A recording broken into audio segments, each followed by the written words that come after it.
up to 17 billion Canadian dollars. And Canada's investment into China in the last 20 years has increased like 20-fold to be now at $12.7 billion, significant. Well, being a small country of 38 million people, Canada relies a great deal on foreign direct investment to build our economy, pay for our national health care, our educational system, and many of our social programs that we provide to Canadian citizens. We need foreign direct investment. China has a strong interest in Canada's natural resources to secure its long-term supply, and they have had and they will continue to have a deep interest as well in Canadian technological expertise. However, Chinese investment in the country is controversial, and it has become more controversial in the last few years for a number of reasons. There are national security sensitivities that we pay more attention to around Chinese investment in critical resource sectors such as oil and gas and strategic metals. The Canadians are concerned about, sorry, I'll have to put my glasses on that one. The Canadians are also concerned about China's desire to use labor for projects that they have invested in, despite strict policies in Canada preventing this from happening. You see what's happening in Metro Montenegro right now with this highway where a lot of Chinese workers, have been doing a terrible job, and Montenegro is in deep problems. So in Canada, we're very strict about that. The Canadian public opinion on China is at its lowest point in recent memory. Canadian public opinion on China has gone down. We at the Asia Pacific Foundation of Canada, we have that question on a free trade agreement with China. In 2020, polling for such a free trade agreement with China went down to 33% from 66% where it was in 2018. So it is collapsing. Only 11% of Canadians now support investment from Chinese state-owned companies. So Canada's challenge is to develop an independent approach to a new geopolitical reality, especially around the China-US superpower competition. And that is especially challenging for us in Canada. It is complicated by the fact of our geography, our friendship and very, very integrated economy with the United States. And it has always been very integrated, but more so since we have had the Canada-US free trade agreement and now with the Mexicans as well. So that is very challenging to develop our own approach with China, with the United States really now having a very challenging rivalry with China. Until recently, we had a very friendly relationship with Canada that has been beneficial for the United States. Pierre Trudeau's Canada recognized China before Nixon and Kissinger went to Beijing. And there's a long history of great friendship between China and Canada that has been useful to our neighbor in the United States. So there will be increasing pressure applied by the United States for Canada to conform with United States policies on China, including on technology collaboration, academic research, investment regulations, and immigration. Canada will need to very carefully choose how best to align on geopolitical issues to ensure our own autonomy, our sovereignty, and the ability to pursue national interests. Managing inward investment from China will also be quite complex. There will be more scrutiny of Chinese investments, no matter the amount, in critical technology sectors for national security reasons. Canada has yet to make a decision whether to ban Huawei 5G equipment from our telecom networks, but the very uncertainty over Huawei 5G has already pushed Canadian telecom companies to procure competitor 5G equipment providers like Ericsson, Samsung, and Nokia for their networks. Huawei 4G equipment still exists in the Canadian telecom networks. So the experience in the 2013 and 14, the experience with the $15 billion purchase by Nexen by CNOOC left a bad taste in China's mouth. That really turned pretty sour for all kinds of reasons. But the annual amount of Chinese investment in Canada has remained the same since that purchase. And we also created amendments to our Invest in Canada Act. These amendments have been an increase in the thresholds for review of most acquisitions of over $1 billion in enterprise value. The manner in which state-owned enterprises will be defined and the introduction of additional control in fact tests for acquisitions by the SOEs, essentially who really controls, who really runs the show of these companies when state-owned companies are involved. These have been amendments in the Act, as well as an extension to the timelines for national security reviews. So Canadian business still sees opportunity in China. They will continue to invest.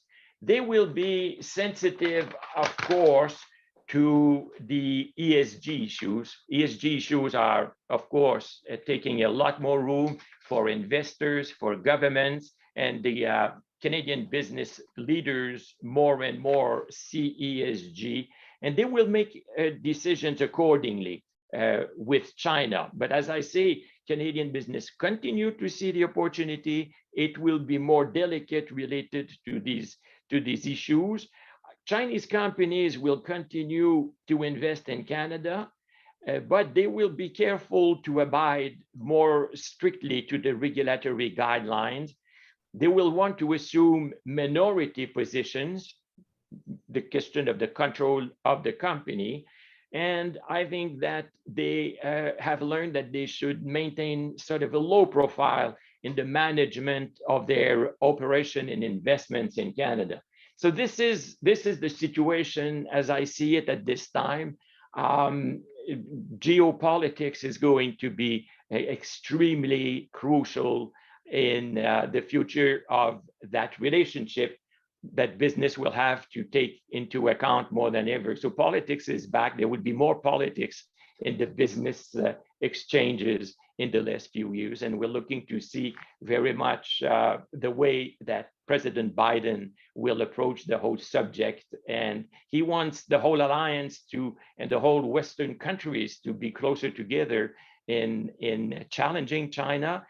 It would be interesting to see how much discipline he demands, because for Canada, it's very important to maintain our sovereignty and our own autonomy vis-a-vis that very important relationship with a China that continues rising. I will stop here, Loreto. Gracias, muy amable. Muchas gracias a ti, Pierre, por esta presentación y por compartir tu visión sobre cómo ha sido la experiencia de Canadá en su relación con China. Vamos a escuchar algunos aspectos que tú has tocado en otras de las presentaciones que van a hacer Longyang e Ignacio. Quisiera darles disculpas por el inicio abrupto. Estos son los pormenores que pasan con la tecnología. Les pido mil disculpas. Voy a aprovechar de presentarlos correctamente. Así que voy a volver un poquito atrás y seguimos enseguida con Longyang. Pierre Pettigrew es el presidente del directorio de la Asia Pacific Foundation de Canadá y asesor ejecutivo de Deloitte Canadá. Exministro de Relaciones Exteriores, de Comercio, de Salud y de Asuntos Intergubernamentales de Canadá, entre otros cargos ministeriales. Antes de trabajar en el gobierno, fue consultor internacional durante 10 años en Deloitte, donde emergió como una influyente voz para los negocios y como analista para asuntos del GATT, la Organización Mundial del Comercio y el Acuerdo de Libre Comercio de América del Norte. Encabezó varios grupos de trabajos en complejas negociaciones comerciales y lideró misiones comerciales a China, India, Rusia, Alemania, Marruecos, Sudáfrica, Nigeria y México, entre otros países. Luego, Long-Yan Chen es la directora de negocios del Asia Desk de Ernst & Young Chile. Cuenta con amplia experiencia internacional en las industrias de productos perecederos, minería, retail y tecnología, así como en las cadenas de suministro.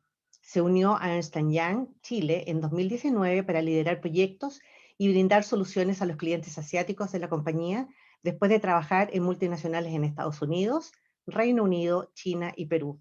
Es licenciada en Economía del Instituto de Educación Física de Wuhan, con un máster en Psicología Organizacional y Social de la Escuela de Economía y Ciencias Políticas de Londres. Ignacio Tornero es profesor adjunto de la Universidad Católica de Chile, investigador asociado del Centro de Estudios Internacionales de la Universidad Católica de Chile y asociado senior en Carey, abogados. Es experto en legislación corporativa y comercial, fusiones y adquisiciones, reestructuraciones corporativas, inversión extranjera y en particular en asesorar a inversionistas chinos en Chile y a empresas latinoamericanas en sus negocios en China. Entre el 2013 y 2018 estuvo a cargo de la apertura y coordinación de Carey Business Consultancy en Shanghai Limited, la compañía de consultoría de negocios en China.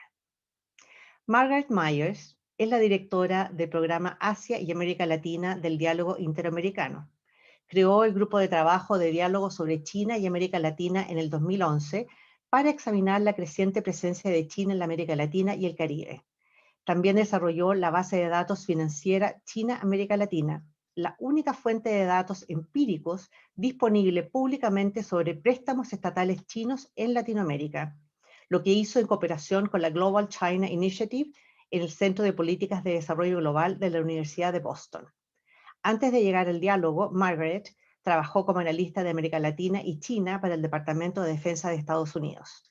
También trabajó como analista senior de China para la Science Applications International Corporation, como consultora del Banco Interamericano de Desarrollo, entre otras posiciones relevantes. Bueno, habiendo presentado como correspondía a nuestros distinguidos panelistas, le voy a dar ahora la palabra a Long-Yan para que hagas tu presentación. Muchas gracias, Long-Yan. Muchas gracias, Loreto. Since the presentation is in English, so I thought I'm just going to go ahead and to go along with the theme Pierre have started. So I'm going to show my presentation. Let me know if everybody have good visual.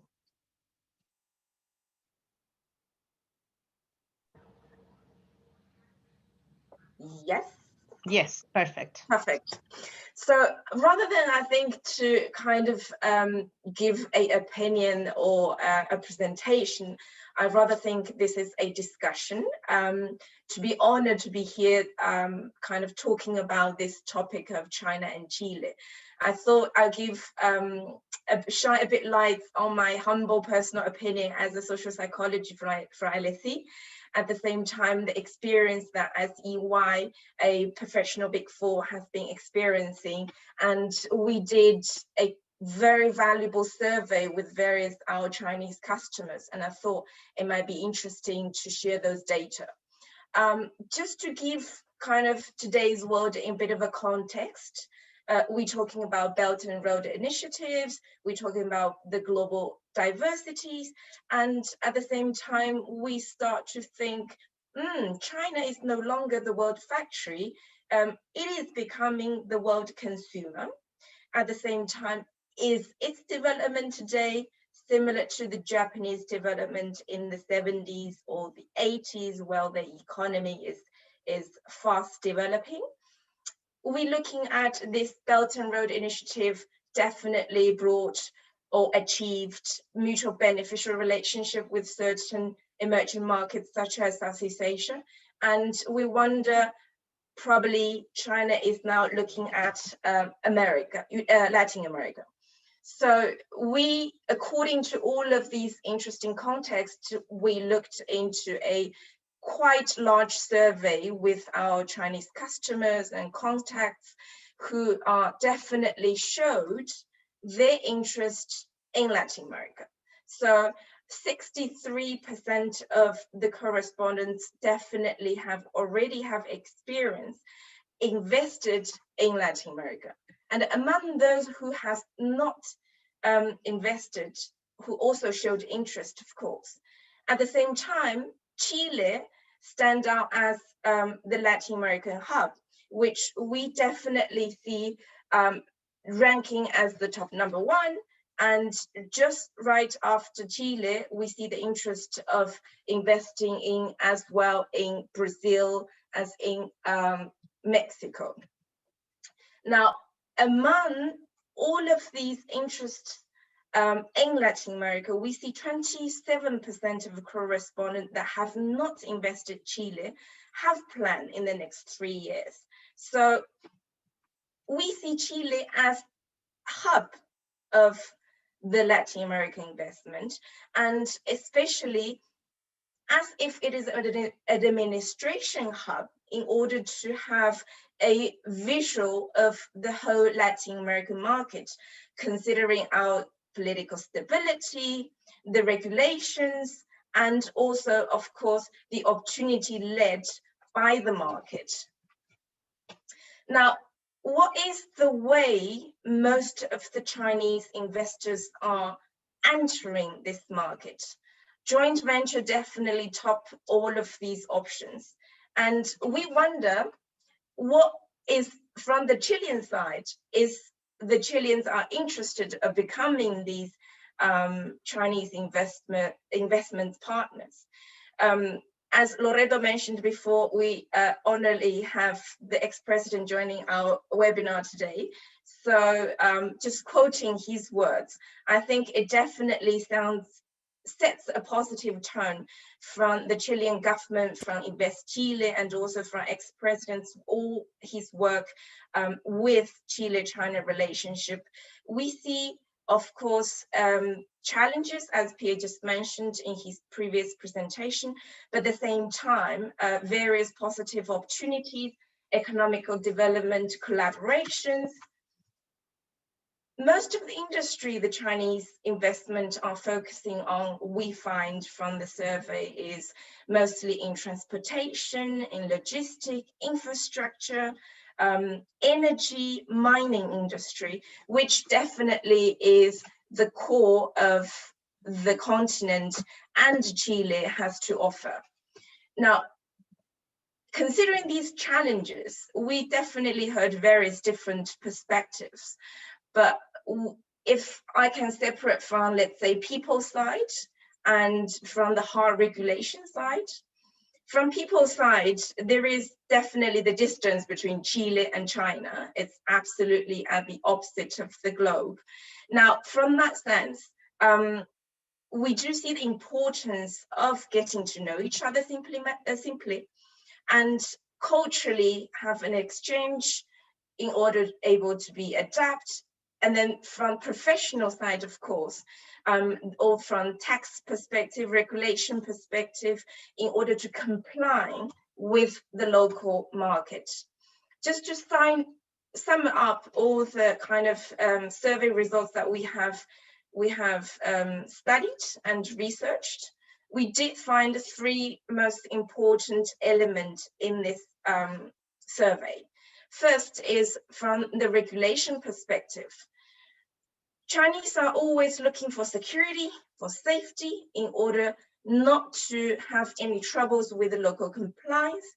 At the same time, as I mentioned, from people's perspective, the factor that in order to people can adapt to each other, get to know each other, and be able to adapt, respect one another is important for a very long-term harmonious relationship. From the market perspective, of course, being part of the local team network, industry, in order to be authentic, keep on learning and respecting one another. And we think these are the core elements to consider. Thank you very much.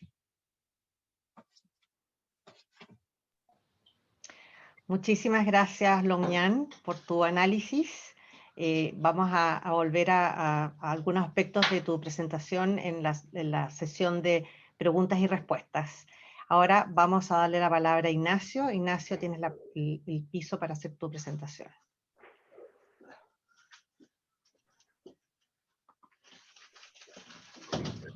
Thank you, Loreto. Can you all see the PPT?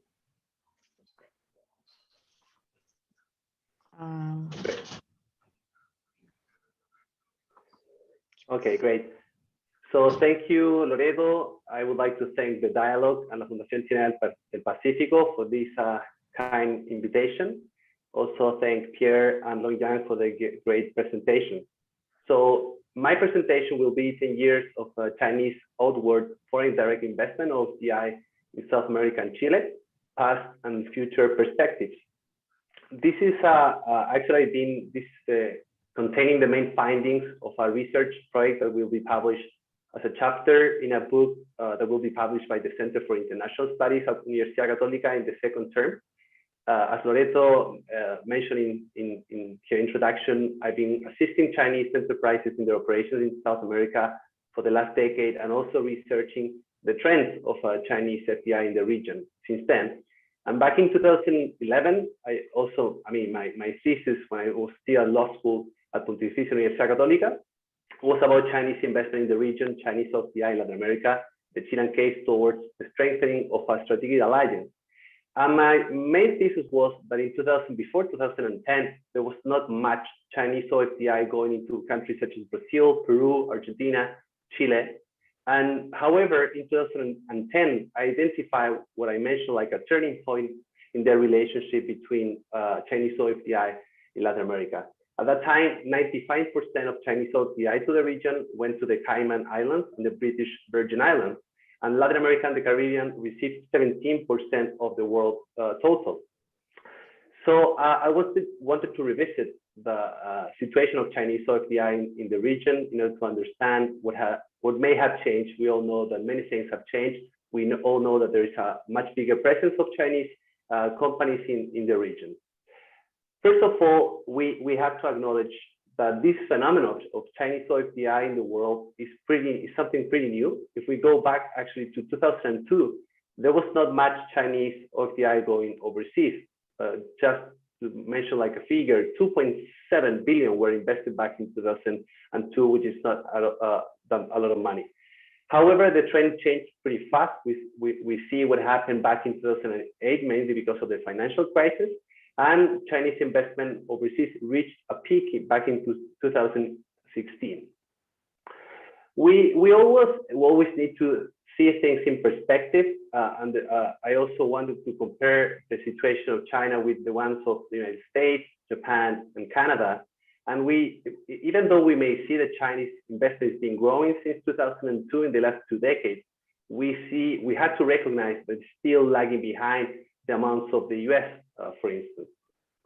When we study Chinese investment overseas, we always have to consider the role of the government, especially at the beginning.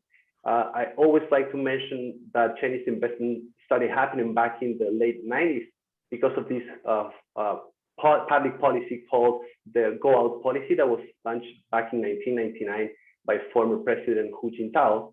And behind this, there are several factors. It's a very complex policy considering both economic factors, political factors, macroeconomic factors, microeconomic factors. We also need to understand what was happening in Asia after the financial crisis.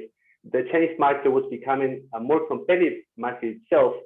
Of course, there was also the need to find new clients overseas, risk pooling or diversification logic, the need of sourcing natural resources, the increasing sophistication of the Chinese consumer, the chance to position successful Chinese brands overseas, the construction of soft power, and even the next entry of China to the WTO. So what have been the preferred destination of Chinese OFDI? First of all, we have to again acknowledge that back in 2005, early 2000, there was not much activity of Chinese companies going overseas. But as you can see in this chart, that changed pretty fast. However, many people would say that probably the majority or a big bunch of Chinese OFDI is going to countries such as, or regions such as Africa or Latin America, but it's not the reality. If you see this information, we'll see that in terms of number of transactions, the region that is leading is Asia with 476. Then we have Europe with 426. And in the third position, we have North America with 359. What I mentioned before in my thesis is that in 2010, we see a turning point in the relationship or in the appearance of more Chinese OFDI into Latin America. Now, if we see the same information, but I would like to distinguish 4 stages in the relationship between OFDI, Chinese OFDI into the world. And the first one is 2010, the second one is 2016, then we have 2019 and 2020. The reason why I'm highlighting 2010 is because, as I said before, it was the first year in which South America reached the 3rd position as a receiver of Chinese OFDI, just behind the amounts of Asia and North America. 2016, as I said before in one of the first slides, it was the first year, it was the year in which Chinese investment reached its peak. And as you can see in these, the blue and yellow and purple bars, the regions that were receiving more transactions of Chinese FDI were developed regions, such as North America, and in the second place was Europe, and then Asia. However, the situation has been changing since the trade war or the trade conflict started with the US back in 2018. And as you can see in 2019, the situation changed in 2 main ways, which is the Chinese OFDI started decreasing. And at the same time, we see that the regions in which Chinese investment is focusing are changing as well. We see that Asia is going to the 1st position, Europe is going to the 2nd one, North America is going to the 3rd one, with South America and almost receiving the same amount of transactions. What's been happening with COVID-19, we see that this decreasing trend is been going further as well. And at the same time, you can see that the blue bar, which represents North America, it's almost close to 0. We can reach to the same conclusion when we not just consider the number of transactions, but when we consider the total USD amount dollars invested overseas. And as you can see in this map, you will see that Europe has been the region in the world that has received more Chinese investment in terms of USD terms. The second one is Asia, and then we have North America in the 3rd position. South America with 129 billion USD of Chinese OFDI is just 25% above like the amount received by Australia as a single economy. So that gives you an idea that South America, even though it's been receiving more Chinese investment, has not received a lot of Chinese investment, historically speaking. When we focus in South America, we will see that countries such as Brazil, Peru, and then Chile have been the main receivers of Chinese investment. However, Brazil has received almost 50%, while Peru a little bit more than 20%. In my research project, I like to call the case of Chile like a late phenomenon of Chinese investment in our region. Again, if we go and see in this chart what happened back in 2005, we see that there weren't many operations of big operations of Chinese enterprises here, just 2. However, the situation changed, as I said before, since 2010, where we start seeing a more active participation of Chinese companies in countries such as Brazil, Argentina, Ecuador, Venezuela. However, in the case of Chile, it took until 2016 and mainly 2018 to start receiving more Chinese OFDI into our country. It is important to say that this trend is not very consistent with the general OFDI activity into South America. Why? Because Chile, if we consider the overall foreign investment between 2005, 2019, we will see that is in the 2nd position just behind Brazil, almost doubling the amount received by Argentina and countries like Peru. So I'm trying to explain in this research project why Brazil and why Peru have been receiving more Chinese investment and why they did so in an earlier stage. Of course, there are several factors that are very complex. It's very tough to say like what's the critical factor explaining this logic. But I would like to share some insights with you, such as like the FDI attraction strategy started by Brazil back in 2004, a more government-to-government dynamic in the cases of Brazil and Peru. It was also in the case of Brazil, the previous experience of Chinese companies and the logic of Guanxi and expected higher return on investment, and of course, the size of the market, number of the population. And in the case of Peru, we have also, I would like to mention this Chinese migration component, because like some scholars, they say that between 3 and 9% of the population in Peru, they have Chinese origin.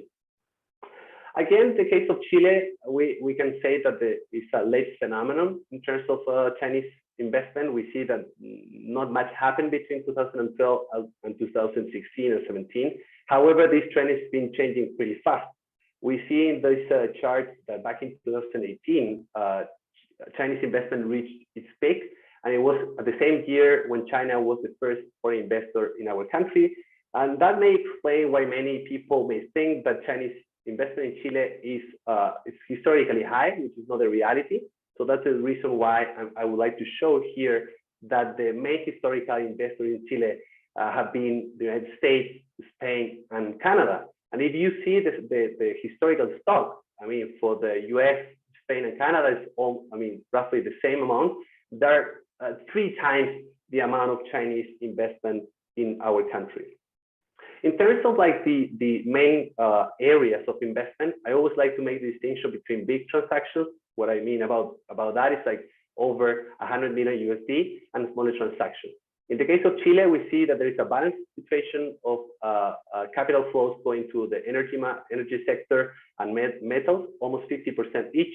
And this is very consistent to the situation what we see of Brazil. And in Brazil, we see 70% going to the energy sector, and in Peru, 67% is mining, and 29% is going to the energy sector. And this is also consistent with the situation in the world between 2005 2012. And there are some scholars saying that the logic in that period behind Chinese investment is mainly explained by an energy diplomacy logic. This in order to guarantee certain resources that are critical for the Chinese development. However, if we consider smaller transactions of less than 100 million USD, we will see a definitely more diversified trend. In terms of the ownership structure of the companies, I again would like to make the distinction between big transactions and small transactions, because in big transactions, we do see a more presence of the Chinese government, which is roughly the same, not just in Chile, but in the whole region of a 70% state-owned, 30% private entities. However, for small transactions, this is a more balanced situation, almost 60% state-owned, 40% or 50-50. And if we analyze the structure of the Chinese economy, we will see that this trend is also consistent with that, because we will see a more presence of the government in strategic industries. I've been advising Chinese corporations in their entry to the Latin American market for almost a decade. And I took part in a research project back in 2016 made by the China Going Global think tank, trying to identify the main risks affecting Chinese companies going overseas. And they came out with 30 risks. In my professional experience, I've seen 18 of them in our clients related to the experience, the use of advisors, the strategy and planning, the performance, and others. However, in terms of like the main challenges ahead, and some was mentioned by Pierre before, I would like to sum them up in 3 main challenges ahead. The first one is FDI screening situation happening in the United States, the European Union, Canada, Australia, and maybe thinking about having like CFIUS-like agencies and this national security concept. Then there's the issue of the state-owned enterprises and related antitrust risks. And in many examples, in many cases in Latin America, there's not a well understanding of how state-owned enterprises usually are managed on a daily basis. And as Pierre was saying before, the sustainability challenge, and this is like the debt trap diplomacy. To finalize my presentation, I would like to share with you how the trade war, the trade conflict between the US and China and COVID-19 have been affecting Chinese FDI into the region. And we see in the case of South America, this has been affecting it pretty heavily since 2018. However, the situation in Chile has been more resilient. We see that in 2018, in the middle of the trade war between the US and China, Chinese OFDI reached its peak. And we see that even though the COVID-19 has been affected, Chinese FDI is not affecting as much as we can see in other regions. Of course, we can also consider political and other factors. What to expect regarding Chinese FDI in Chile? I would say that China will probably keep being one of the main FDI players, along with traditional ones such as the US, Canada, and Spain. We will probably see a more diversification in terms of industries, going more capitals to agribusiness, infrastructure, technology, education, science, and finally, a more balanced participation of SOEs and private-owned enterprises. Thank you. Muchísimas gracias, Ignacio, por esa información desagregada y con estadísticas y que nos permite tener una visión de cómo ha sido la evolución de la inversión de China en la región y en Chile particularmente durante los últimos años. Voy a darle la palabra ahora a Margaret, que va a hacer algunos comentarios a partir de las presentaciones hechas por ustedes. Margaret, you have the floor. Thank you so much, Loreto. And thank you, to the Chile Pacific Foundation, which has been a wonderful partner for us, and indeed to the esteemed panelists for the excellent remarks. I'm not going to take a lot of time. I'll be very quick in my sort of commentary. I want to highlight a few points, but I want to allow enough time for us to dig into some of the more recent deals that we've seen happening in Chile, and perhaps, receive some of the panelists' thoughts on where China might focus in the coming months, specifically at an industry level, and on some developments in Chile in particular, such as constitutional reforms and other factors that could affect Chinese and other engagement. And your thoughts on those, I think, would be invaluable to many in the audience. A first point I want to make just very quickly is that this has always, the Chile-China relationship, but the China-Latin America relationship has always been a co-produced phenomenon, a co-produced relationship. And this is the case now more than ever as China engages far more extensively at the local level, with municipalities in many cases, marketing key technologies and other services to municipalities, to provinces or states, sometimes even very small towns and cities, right? And so increasingly we're seeing a much wider range of actors, Chilean and Chinese, or broader Latin American and Chinese, engaging in deal making. And that is shaping the landscape in these relationships in new ways and creating new opportunities for deal making in some very interesting sectors. And I see this as a sort of novel development. It's not an entirely new thing, but we're seeing a much greater focus on this particular element or form of engagement of late. And so it would be interesting to know whether, the panelists indeed agree with me on that point, or whether that is indeed shaping the way in which we are seeing deals struck and the types of deals that we're seeing struck now and perhaps in the coming months and years. And with that in mind, I think it's also worth noting that so much, of course, depends on what's happening in China at present, right? Considering that this is indeed co-produced, and Yonglang Shen mentioned this of a few, sort of critical factors. What will happen in China in the coming months and years in both sort of political and economic terms, right? How will China handle its debt-related challenges at home, right? That's a big question, especially amid and post-COVID-19. Will that affect the ability of China's development banks, China Development Bank and China Export-Import Bank, to lend overseas in support of the Belt and Road Initiative? We've seen a real drop in sovereign lending, but a sort of rise in commercial finance in the region from banks like ICBC, Bank of China, which are indeed active in Chile as well. How will the BRI itself, the Belt and Road Initiative itself, transform? It is an organic thing, right? And the definitions of the Belt and Road do tend to shift over time. We've seen a few offshoots of the Belt and Road of late. The Health Silk Road, for example, has sort of reemerged as a prominent thing amid COVID-19, unsurprisingly, with China, demonstrating its capacity in biotechnology, which could indeed affect the nature of investment in Chile and other places in the coming years. Also the Digital Silk Road, right, which is yet another component of the BRI, and which is one one in which I think we'll see a lot of activity, right? Not just in Chile, but across the entire region. And many of you have already alluded to this. What's happening with China's, reform-related and other policies at home? What were the effects, for example, of China's stimulus? Will it indeed be the case that industries that are promoted or that have been supported by China's government will be those that are relatively well-positioned to pursue opportunities at home and abroad? And here I'm speaking specifically about industries in the so-called new technology, right, industries. Things like electricity transmission, where we've already seen a surge in activity in Chile and other places, right? Also tech, artificial intelligence, right, telecommunications, things of this nature, and even services are wide-ranging. Other services are becoming quite, prolific across the region. What does the 14th five-year plan mean for China, China, Latin America, and Chile-China relations? Certainly there is more of a focus, as several of you have mentioned, on ESG, right, or corporate social responsibility. Pierre mentioned this, in the Canadian context, but Ignacio did too. But at the firm level, what's happening, right? We're seeing a lot of high-level pronouncements, but is this translating to the company level? And that's the really big question. We see a lot of commitment, and have for a very long time, as Yonglong mentioned, to compliance, but will it go beyond that?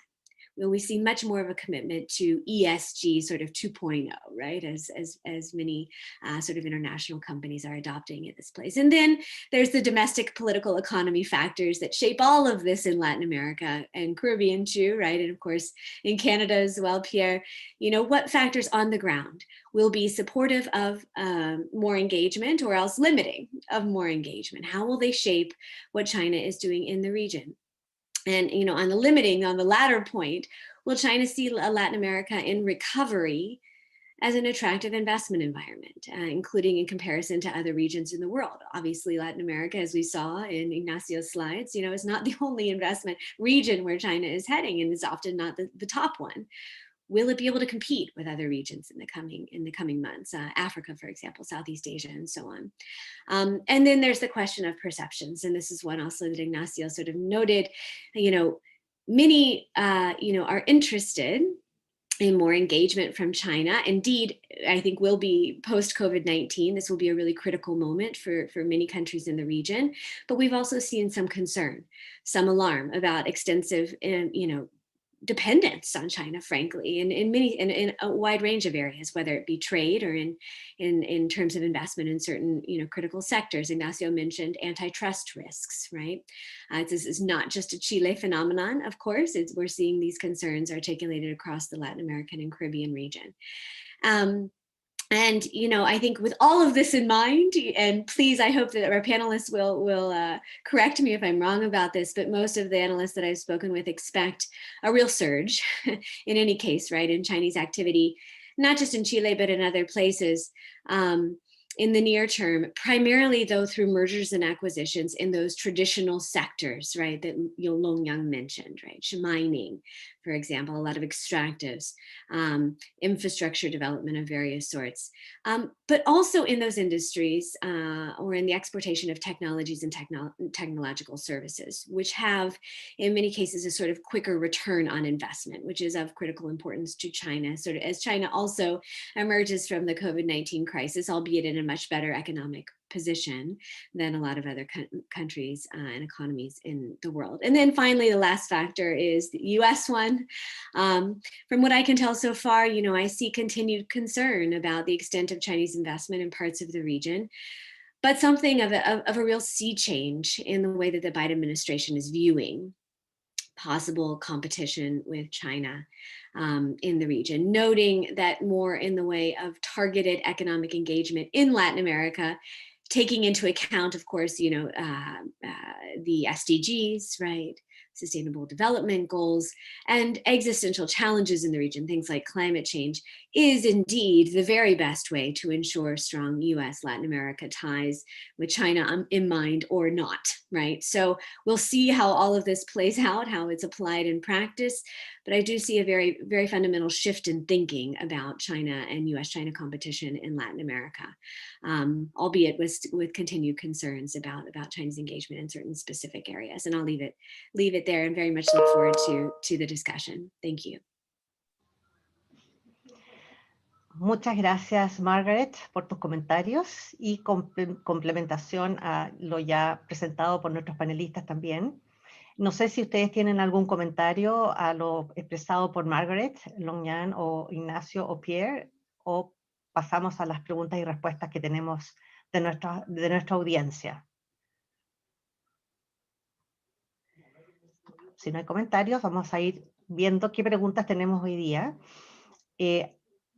Hay una pregunta que tiene que ver con la situación actual en Chile hoy día, de Daniel Liebet-Creux, y dice, how will the uncertainty surrounding the rewriting of the constitution impact Chinese investment in Chile?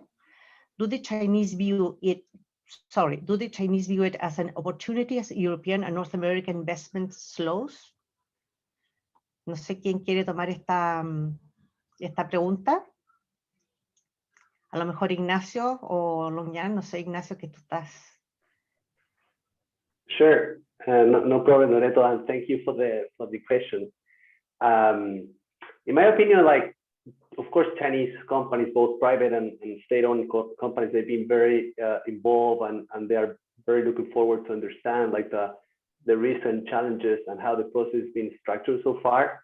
However, from my own perspective and experience, advising Chinese, both private or state-owned, they don't see it as a high risk or as a let's say, like a reason to leave the country, because they think and they see that the fundamentals of the economy, I would say respect of private property and the overall system and stability of institutions will probably stay the same.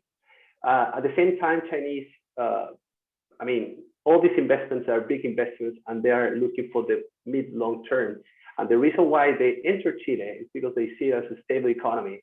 And in their perception and the way the constitutional process has been structured so far, they see it in a very positive way.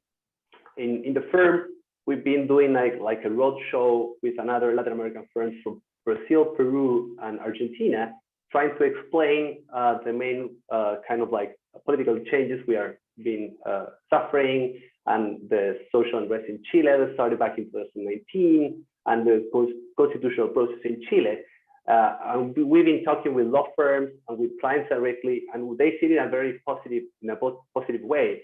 So I would say, as a sum up, I wouldn't say that Chinese companies would leave the country or they would stop investing in Chile because we are drafting a potential new constitution. Thank you. Muchas gracias, Ignacio. I think if you allow me on this one, if you have to look at the competition you have. Chileans look extremely well organized. We were surprised 2 or 3 years ago with the challenges that all of a sudden Chile seemed to be encountering. But for the Chinese, if you look at it, if you compare Brazil's leadership and challenging with the government and the ways it's going, if you look at Argentina and that situation, and if you look at Mexico, you still think Chile looks fantastic. Thank you very much, Pierre, for that optimistic view. It's wonderful that you see us like that. Being Chileans, we are very critical of ourselves, many times more than it should be, but we'll be very happy that that's the way that you see us from outside. There's a question for you, actually, Pierre.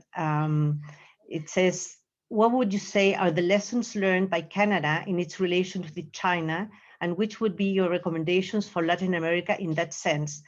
It's more or less what was about your presentation, but they want to have a 1, 2, 3 kind of few tips.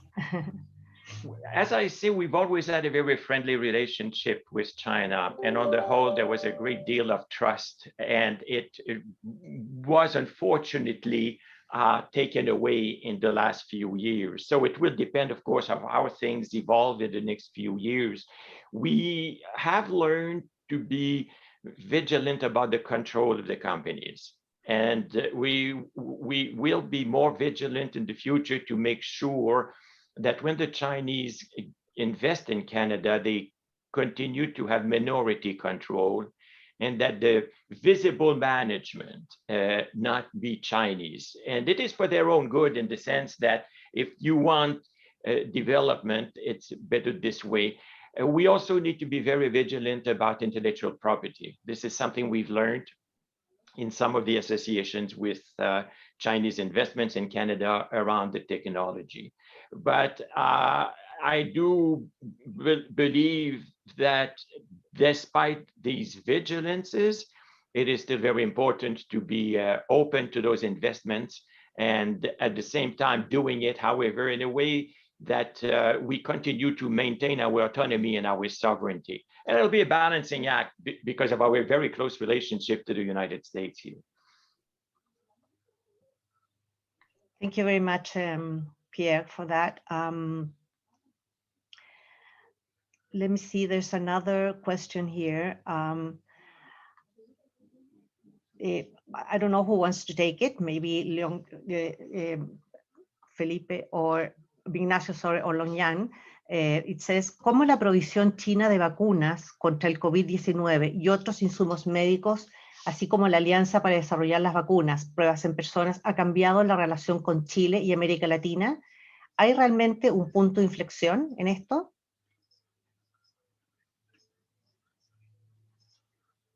No sé quién quiere tomar esta pregunta. I'm happy to do so if neither of Thank you, Margaret.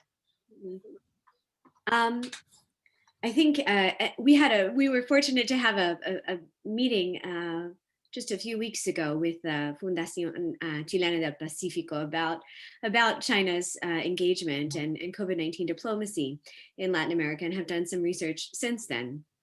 And you know, I think overwhelmingly, right, when you speak to audiences in the Latin American and Caribbean region, there's a tremendous degree of gratitude for, you know, for China's engagement early on, and the extent of, you know, of vaccines that have indeed been sold to, in some cases, very limited cases, donated to Latin American and Caribbean nations at a really critical moment.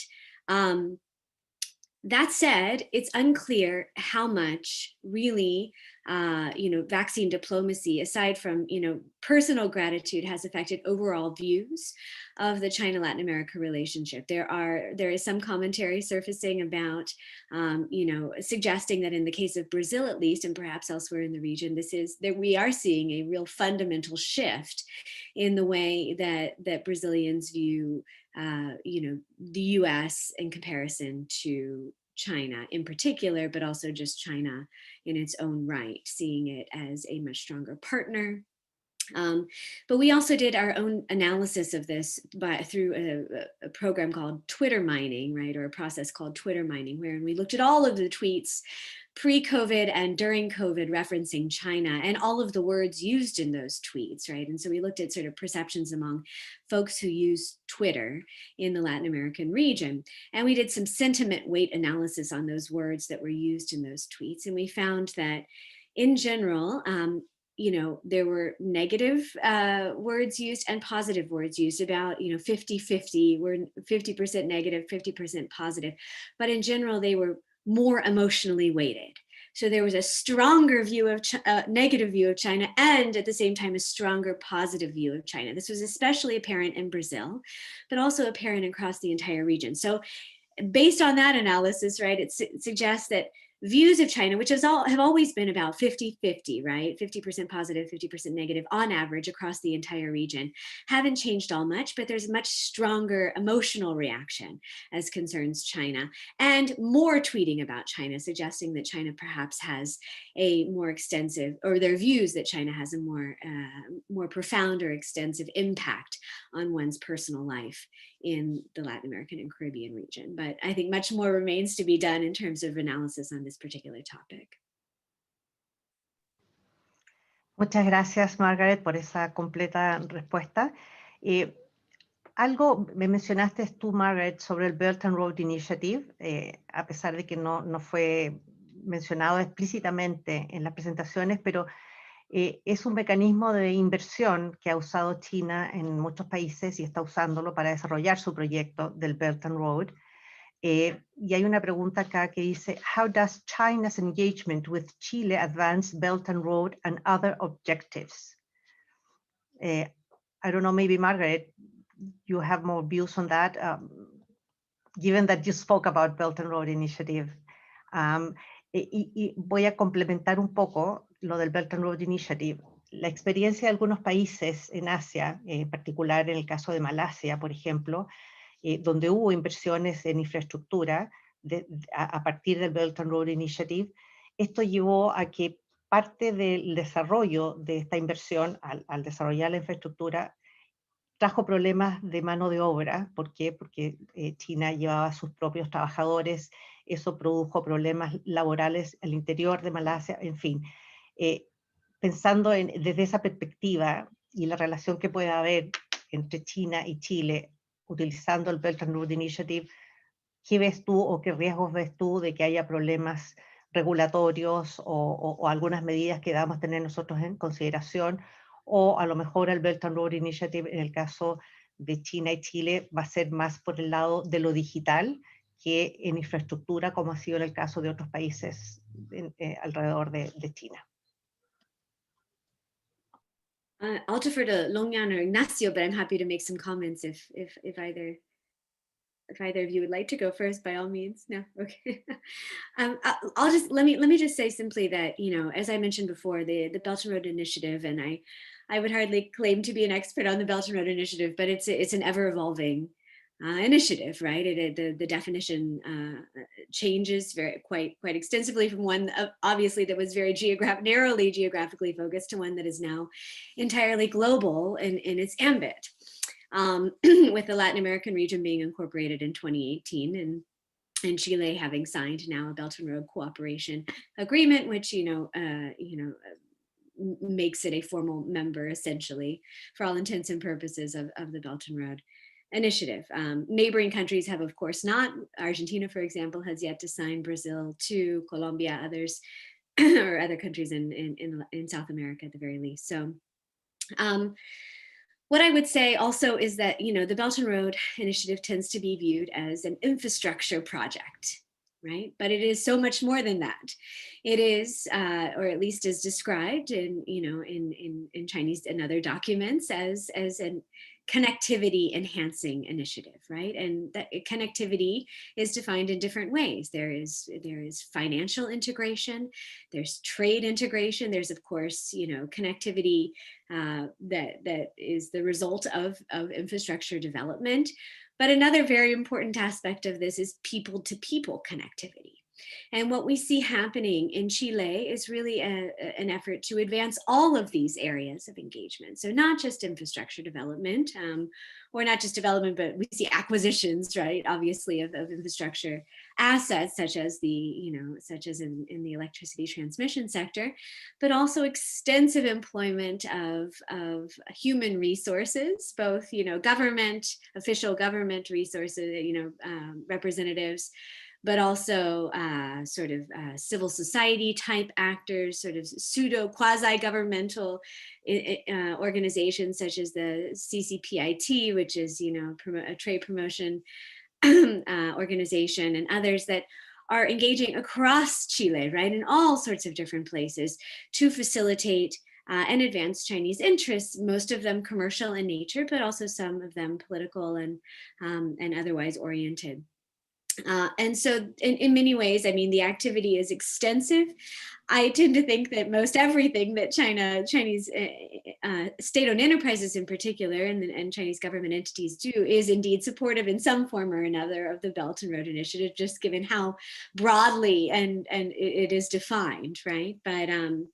yeah, I mean, we're seeing a lot of activity, and it indeed checks a lot of these sort of boxes, these connectivity related boxes that are indeed BRI associated. And so I think we'll see more. Think we'll see more in the digital space, more in the health Silk Road space, and indeed more in infrastructure, primarily acquisition, but perhaps also some greenfield investment. But all of this broadly supportive of the BRI. Yes, I thought, just to add on Margaret's point, just like Loreto mentioned about the Belt and Road Initiative example in Malaysia, I think it's a perfect example that these professional companies such as EY or other Big Four consulting firms could definitely help to set the right structure, the right compliance for the company to do the right things for the human beings in general. Now, rather than from perspective of professional companies and structure perspective, I would say down to earth, like Margaret mentioned, it's people to people connection. I think it's a matter of the fact that one another need to respect and learn from each other to adapt. And as a Chinese myself, I thought it took me quite a bit of a longer time, I thought, to adapt to Chile. I thought I had international background and education in different countries, and I thought it's gonna be okay to adapt. But it took longer than I thought, and with time passes, I'm already in Chile for 6 years. Now, I think the reason why the Chinese government in a way used the word of Belt and Road is trying to make it familiar from historical perspective. People have heard about Silk Road, and I think it's kind of a cultural standing. Let people to open this window of getting to know the Chinese culture, Chinese people. And I think it can be an interesting point to discover the unknown, and maybe when we know a bit unknown, we'll feel more secure and we'll have a lot balanced and dialogue with one another. Loreto, let me add something on top of that. I mean, I think it's also important to consider that Latin America at the beginning was not part of the Belt and Road Initiative. It was more like a kind of like a reaction by Latin American governments to asking China if they could be considered inside the Belt and Road Initiative. At least from my professional experience, I wouldn't say that the main force behind investments coming from China are inside the framework of the Belt and Road. I mean, I would say that more market driven. And I definitely agree with Margaret. When would you say that something is part of the Belt and Road Initiative and when not, right? If you say, for example, a company such as like Didi, which is a private company investing in Brazil or Chile, would you include that as part of the Belt and Road Initiative or not? I would say that the main reason why Didi is entering the Latin American market is because of they see as an investment opportunity, right? Rather than trying to be part of the Belt and Road Initiative. So I do think that the Belt and Road Initiative is definitely being more clear in Southeast Asia. And I showed in my presentation, as you can see, since like 2019, how the Chinese investment has been decreasing in certain regions such as North America, but going more to others such as Asia. I would say that that's definitely more part or more BRI driven than what's been happening in Latin America, at least from my perspective. Muchas gracias, Ignacio, por esa respuesta. Y tengo una pregunta, perdón, para Longyang, y que dice, sorry, let me see here. Is China interested in institutional stability or political stability? I am concerned on the fact that China is an authoritarian and might want to deal with like-minded or similar regimes. What is your take on this? This is a question from Hernan Alberro. And there was another question regarding Venezuela. So speaking about kind of like-minded, it takes both questions in one. If you can, Longyang, address this, please. So the answer, I guess, is pretty straightforward, yes, because this is the result that we had from our EY survey. Political stability is definitely one of the key elements for any business to develop. So I think no doubt about that. But from the other perspective of stability, let's say in terms of people, again, I think it goes to what I just mentioned throughout the presentation. It's about known and unknown. So I guess it's a stability of getting to know each other in terms of culturally connected, in order psychologically for people to feel safe, to have a fair dialogue and to have a good negotiation in terms of their business. Thank you very much, Longyang. There's another question here for Ignacio coming from Daniel Lebetreux. It says, can you comment more on how we should view Chinese SOEs in terms of antitrust? Do the investments in Chile by Southern Grid and State Grid pose a vertical monopoly risk? Well, that's a very good question and a very technical one as well. I cannot comment with many details because we do advise some Chinese clients, and we've been advising them in some process before the economic prosecutor, the Fiscalía Nacional Económica. And at least from their perspective, I mean, they are the technical body in charge for deciding whether a certain transaction is or not against antitrust regulation in Chile.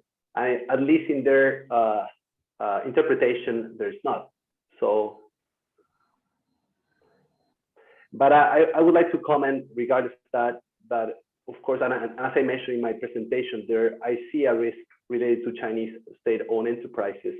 And I would say not just in the case of Chile, but there is a common opinion in Latin America that there is certain difficulty to understand the way state-owned enterprises work, and that relates to historical reasons. I mean, what does it mean to be a state-owned enterprises?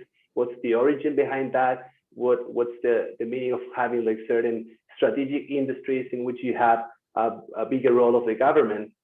And I would say that Chinese enterprises or the Chinese system could provide further information regarding that, and that would kind of facilitate their activities or the potential projects in the region, right? Because when, for example, you see a state-owned enterprises trying to target a very specific or industry such as the mining sector or lithium or whatever, any other, trying to build hospitals in Chile, which is also critical, you would like to understand in a better way what's the structure, the management system behind that. So I would advise Chinese enterprises that they may provide further information in order for us, our system, or Peru or other Latin American countries to understand the way how state-owned enterprises or state-owned property works. And that would probably mitigate the risk of antitrust, the antitrust related risk. Yes, Margaret, go ahead. Could I just very quickly add to that? I think a sort of bigger question is there risk, right, in relying too heavily on China from an economic perspective, right? Be it as a trade partner or in terms of investment and as I had mentioned previously, in certain very strategic or other, sectors. And I think you could make arguments both ways. Certainly, I mean, many countries in the region are very heavily economically dependent on the US, right? But the question is diversification. How important is diversification, right? And in ensuring a degree of autonomy and decision making, right, among officials in Chile or in other countries in the region. And here, I mean, this is just something really worth watching, right? During this COVID-19 pandemic, we've seen, in my view at least, a greater departure than ever from China's policy of non-interference in the domestic affairs of sovereign nations, although it was almost explicitly Taiwan focused, right? So really trying to encourage countries, Guyana, for example, to shut down a commercial office with Taiwan, Paraguay to cut ties with Taiwan in order to be able to, create a diplomatic bridge, is what they called it, to secure vaccines, things of this nature. And so it's much more, sort of obvious pressure on Taiwan-related policymaking than we've really seen ever in the past. And so the question is then, will that extend, right? Will that sort of pressure extend to countries that are heavily economically dependent on China, whether in terms of, influence on their own investment-related policymaking, or on broader issues such as, for example, international definitions of human rights or internet governance or things of that nature. And so these are all questions that we're grappling with. There isn't a lot of concrete evidence at the moment, but these are obviously things that have been on the mind of some in Chile and are on the mind of some in other parts of the region as well, to various degrees. And so just something to keep in the back of one's mind. Thank you very much, Margaret. There's another question. There's a broad question. It says that from Gustavo Díaz. He says, ¿está Chile preparado para recibir una significativa inversión china? No sé si Ignacio o Longyan, de acuerdo a la experiencia de ustedes, ¿cómo ven? Longyan, maybe you want to start, Longyan, or? Sure. Look, from our experience, we definitely find a lot of Chinese investment are looking for local partners, and across broad range of different industries, EY have customers. We definitely see an interest, and in the sense that they are interested in exploring, interested of co-invest or even set up companies together here in Chile. And I think from at least private sector, yes, I completely agree. Now, from the public sector, what are the policies? What are the next government is going to reform, change? And I think that can set a different tone for the capacity of investment to receive. In the presentation of the statistics of Ignacio presented in Brazil and in Peru, I definitely see the market potential where the Chinese are interested in going. Now, Chile as well, it's very attractive, but I guess it depends on what are the policies, what are the tone of voice the government is going to set, and if one another is going to adapt. But definitely from the private sector, they are both interested in getting to know each other and to explore opportunities together in Chile and across Latin America together. Thank you, Longyan. I mean, I just want to add that, of course, I mean, I think that we are prepared for receiving further and bigger amounts of Chinese investment. I don't see any reason why we would make like a big distinction between a capital coming from China or some others coming from Australia, the US, or Europe, right? And in the recent experience so far involving both state-owned enterprises and private enterprises, when you, I don't know where are you going with when you're trying to ask whether we are prepared to receive a lot of Chinese investment. So far, Chinese investment in our country, they've been complying with most of the regulation. I mean, from labor, from compliance standards, from corporate tax. So I definitely think that there's still a big room for receiving more Chinese investment. And one of the reasons why I think that is because I would say that the institutions of Chile are very well prepared to receive foreign investment. We've been receiving foreign investment for decades. We are kind of like an OFDI country. We need foreign investment, and I wouldn't find many reasons why we wouldn't be prepared for receiving Chinese investment, keep receiving Chinese investment in the future. If you see, for example, both state-owned enterprises, private enterprises that are taking part, even in like public biddings, you will see that their own standards, like technological standards, are pretty high, right? So again, I don't find many reasons why we wouldn't be prepared to receive, or our system wouldn't be prepared to receive more Chinese investment. I mean, I hope we will be receiving more Chinese or Canadian or Japanese or American foreign investment, because the system is stable and we are an open country, and it's been structured from the very beginning in a way to receive big amounts of foreign investment.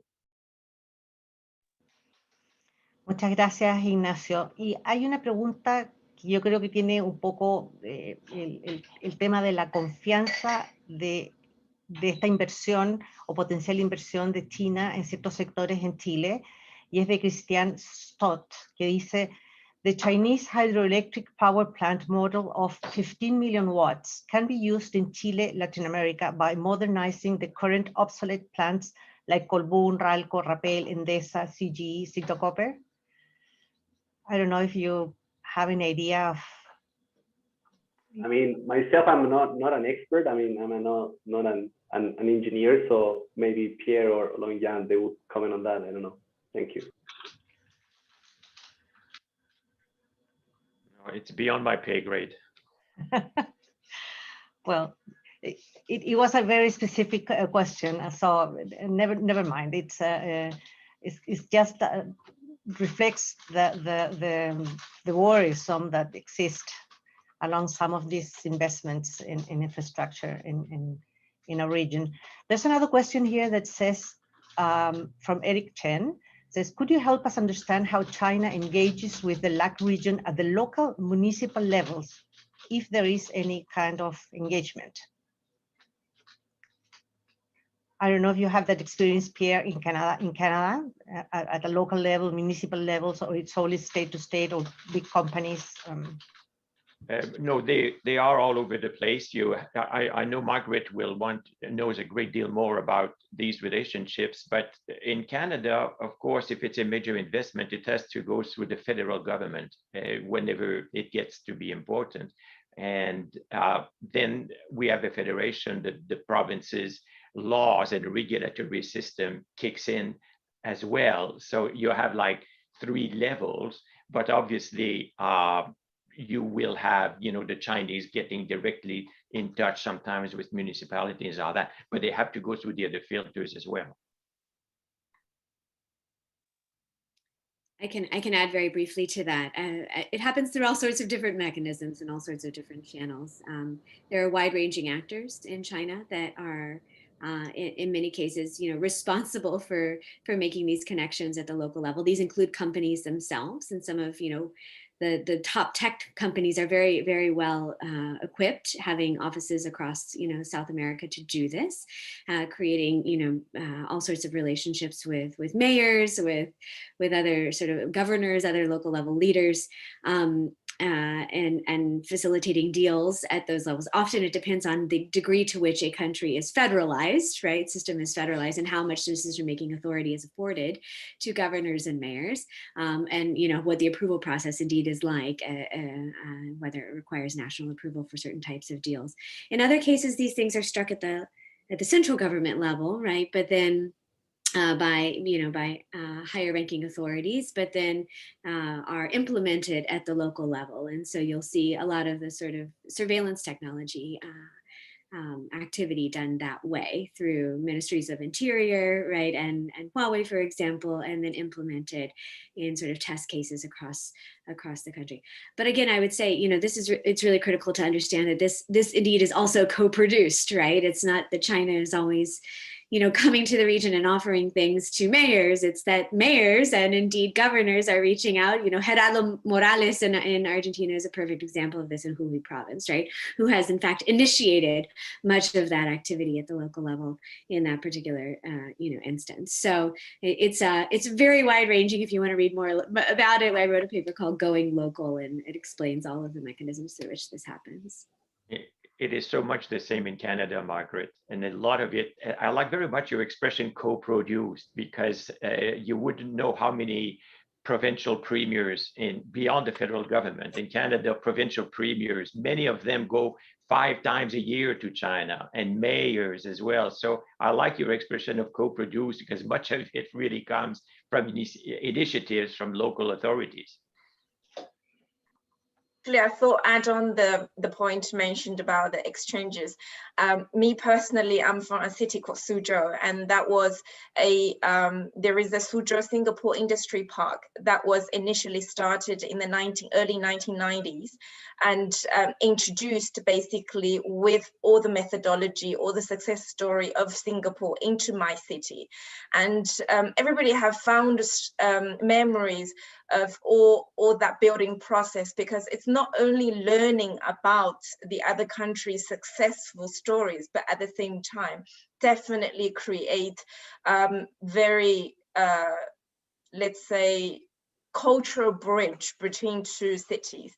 And I remember the amount of people who traveled to Singapore when we were in summer holidays were a huge amount, because people were just curious, who is this country who associated with our city. So I think it will be interesting to explore that, maybe with Santiago. Well, that's you leave us some homework to do, Long Yang. I just wanted to, well, voy a cambiar al español. Ya hemos llegado a casi la hora y media de nuestro webinar. Quisiera agradecerle a todos por su participación.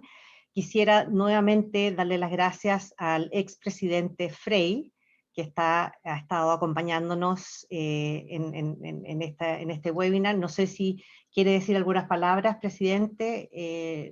Le abrimos el micrófono, no sé si ahí está. Muchas gracias. Gracias, Loreto. Yo he estado escuchando muy atentamente esta reunión. Me parece estupendo que se hagan este tipo de seminarios, porque sirven para ver la realidad que estamos viviendo, cómo estamos pasando la pandemia y cómo viene en el futuro. Quiero precisar algunas cosas. El año 94, en la primera cumbre de las Américas, firmamos el acuerdo para ingresar al Acuerdo de América del Norte. Estados Unidos, México y Canadá. Estados Unidos se demoró 10 años. Recién con Estados Unidos vinimos a firmar el acuerdo en el año 94. El Congreso de Estados Unidos nos negó el fast track hasta que hubo cambio del presidente Clinton y tardamos 10 años en llegar a acuerdo con Estados Unidos. Mientras tanto, y me alegra saludar al profesor y destacado representante de la Fundación de Canadá, primer país del mundo desarrollado que firmó con Chile un acuerdo de TLC, pionero en esa época, en el año 96 lo firmamos en Ottawa. Firmamos un tratado pionero también con México y con la mayoría de los países latinoamericanos. Firmamos con la Unión Europea el año 96 en Florencia para demostrar nuestra apertura, y por eso es en qué estamos hoy día. Yo sé que el tema de China a algunos preocupa, pero es evidente que al principio no habían inversiones. El tratado con China recién lo firmamos en el año 2005 y después vinieron todos los tratados de protección de inversiones, doble tributación que han ido aumentando. Pero, ¿qué es lo que vemos hoy día? El 94, cuando me tocó asumir, ingresar a PEC y hacer toda esta apertura comercial de Chile, hoy día tenemos más de 60 tratados con el mundo, con 60 países. Estamos casi tocando el 80 al 90% de la población mundial y del PIB mundial. Y por eso Chile ha crecido en eso. Y parte del desarrollo de Chile ha sido su apertura al mundo exterior. Y esa apertura, al mismo tiempo, la hacemos hacia nuestro país. Porque nosotros tenemos que recibir inversiones. Tenemos que tener la posibilidad. Chile es un país de 19 millones de habitantes. No somos potencia mundial en ningún aspecto, salvo en astronomía. Y por eso hoy día tenemos grandes acuerdos astronómicos con varios países, incluido China, que tiene aquí astrónomos y que estamos viendo la posibilidad de hacer un centro astronómico chino en el norte, o acuerdos antárticos como tenemos. Pero en materia de inversión, Chile no se puede dar el lujo de estar vetando a ningún país. Si los países cumplen con las normas que tiene Chile, las normas regulatorias, y muy bien lo ha explicado nuestro destacado abogado Ignacio Tornero, aquí no se hace discriminación y no podemos hacerla, porque si no, no tendríamos inversiones. Si los países respetan la legislación chilena, y permítanme, es distinto hablar de Venezuela que hablar de Chile con respecto a la relación con China. Ya sabemos lo que es, un narcoestado que China pone plata o otros países, ya sabemos cómo es eso, no lo podemos comparar con Chile ni con otros países. Pero también quiero decir que hoy día tenemos desarrollo en muchos temas con los países asiáticos, no solo con China, con Japón y Corea. Japón y Corea sumados representan más comercio exterior para Chile que toda la Unión Europea completa. Aquí no se ha hablado de Japón. Japón es un país que invierte mucho en Chile. Las cifras actuales representan más de 30.000 millones de dólares, que para Chile es una gran cantidad y muy diversificado. Pero hoy día también necesitamos en los temas de energía, estamos con el hidrógeno verde, ya hay 3 países, Alemania, Japón y Corea, que quieren y se han presentado a propuestas que hemos hecho ya para el hidrógeno verde.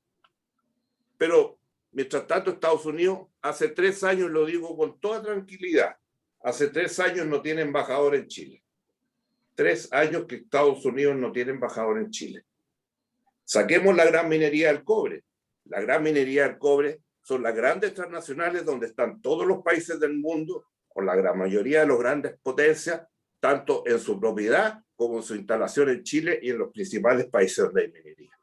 Pero otra cosa es todas las inversiones que estamos haciendo en energía alternativa, lo que estamos haciendo en transporte y distribución eléctrica, lo que estamos haciendo en telecomunicaciones.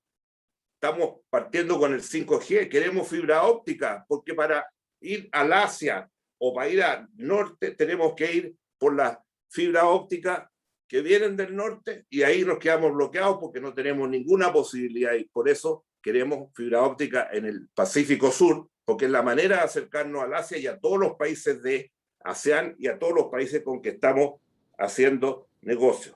También tenemos 3 bancos chinos instalados en Chile. Aquí se vende y se comercia con renminbi. Somos el único país latinoamericano que ayuda a las pequeñas y medianas empresas que no tienen que estar cambiando las monedas duras. Hoy día el renminbi es una moneda dura, está en el contexto internacional, y eso también el 4.º banco es el Banco de Hong Kong. O sea, hemos hecho las cosas bien, las hemos hecho. Desde el punto de vista político, la discusión en todos los países, cada gobierno que llega toma sus decisiones. Pero este país durante 30 años ha tomado un camino en materia de comercio exterior que significa que hace el año 94, 1/3 del comercio exterior era con Estados Unidos, el otro tercio era con la Unión Europea y el otro tercio América Latina. Hoy día el Asia representa más del 60% de todo el comercio exterior de Chile y además, durante la pandemia ha crecido con varios de esos países. Esa es la verdadera realidad que estamos viviendo. Y el One Belt, One Road es importante para nosotros desde el punto de vista, no es igual que en Europa, no es la ruta de la seda aquí. Para nosotros es infraestructura, puertos de gran escala que no tenemos y es comunicaciones, telecomunicaciones que necesitamos para estar conectados al mundo ya, que somos un país abierto, que respeta las reglas, que se respetan las reglas de Chile y los tratados nos sirven para eso, para nivelar la cancha.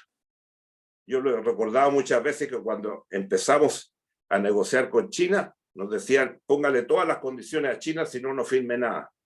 Lo que necesitábamos eran los tratados, porque cuando hay un país de 19 millones contra países como India, China, Japón o Corea, que son potencias mundiales, necesitamos los tratados porque eso nivela los temas regulatorios para poder competir a nivel de un país pequeño que quiere estar presente en el mundo con todo su sistema de comercio exterior. Así que podría comentar muchas cosas más, pero lo que más me preocupa es la actitud de Estados Unidos con Chile. Desde muchos años conozco la historia de la relación de Chile con Estados Unidos desde el gobierno del presidente Frei Montalva, con las famosas actuaciones de Estados Unidos en Centroamérica.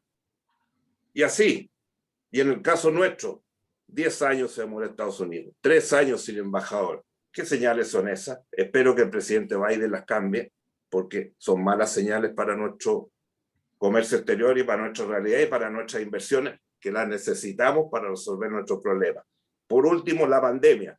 Chile hoy día tiene 80% con primera dosis, 60% con segunda dosis. ¿Por qué? Porque hicimos los convenios. Evidentemente, gracias a todos los acuerdos que tenemos con Chile, que somos socios estratégicos, casi el 70% de las vacunas que hemos recibido son con Chile, y por eso estamos entre los, creo que hoy día en la estadística, el 3er país del mundo que tiene más alto nivel de cobertura de rebaño, es decir, llegar y dentro de un mes o 2 meses más estaremos cubiertos con el 100% de las vacunaciones. Y eso se ha debido a la disposición de los países y a la disposición de China para vendernos vacunas que iniciamos desde el comienzo. Así que me alegro de esta conversación muy útil. La próxima vez, si tomamos un poquito más de tiempo, porque se han tocado muchos temas aquí en esta conversación. Agradecer a Canadá, que siempre ha tenido la confianza en Chile, pero hay muchas otras opiniones que hay que cuidar, porque Chile es un país pequeño y no se puede dar el lujo de vetar a nadie en el mundo, ni en el comercio exterior, ni en las inversiones. Siempre que respeten nuestra legislación. Aquí no hay mucha inversión china ahora, tal como decía Ignacio, ha llegado muchas inversiones, han entrado en concesiones, han entrado en licitaciones de concesiones de autopistas, de hospitales, de obras de regadío, empresas chinas que antes no lo hacían. Los convencimos en los Chile Week que hicimos en el Asia, para entender, y por eso que hay muchos países del Asia que están invirtiendo también en concesiones, respetando nuestra legislación. Y eso es conveniente para Chile y lo tenemos que seguir haciendo. Así que muchas gracias por esta invitación, porque ayuda a aclarar las cosas y a ver cómo nos vamos a manejar en la pospandemia, que es muy complejo para un país pequeño como el nuestro. Muchas gracias. Muchísimas gracias a usted, presidente, por compartir su opinión. Definitivamente hay muchas cosas más que seguir compartiendo, discutiendo. Esa es la idea de nuestros webinars y veo que logramos nuestro objetivo en cierta medida. Esperamos tenerlo en los próximos webinars que vamos a organizar. Vamos a ver con Margaret desde ya, a ver qué organizamos alrededor de la relación Estados Unidos-Chile. Parece que hay tareas pendientes, así que muchas gracias, presidente, y nada más despedirme de ustedes. Voy a hacer un gesto asiático para pedir disculpas por los contratiempos al inicio de este webinar, cosa que nunca nos había pasado. Hago mi acto de contrición. Les agradezco mucho a todos por su audiencia, los esperamos como siempre y que tengan un muy buen día. Muchas gracias a Ignacio, a Longyan, Pierre, muchísimas gracias. Y Margaret, desde ya, muchas gracias por trabajar junto a nosotros, nuestra fundación. El Inter-American Dialogue es un gran partner y estamos muy contentos con esto. Gracias, presidente, de nuevo, y los esperamos en una próxima oportunidad. Hasta luego. Gracias.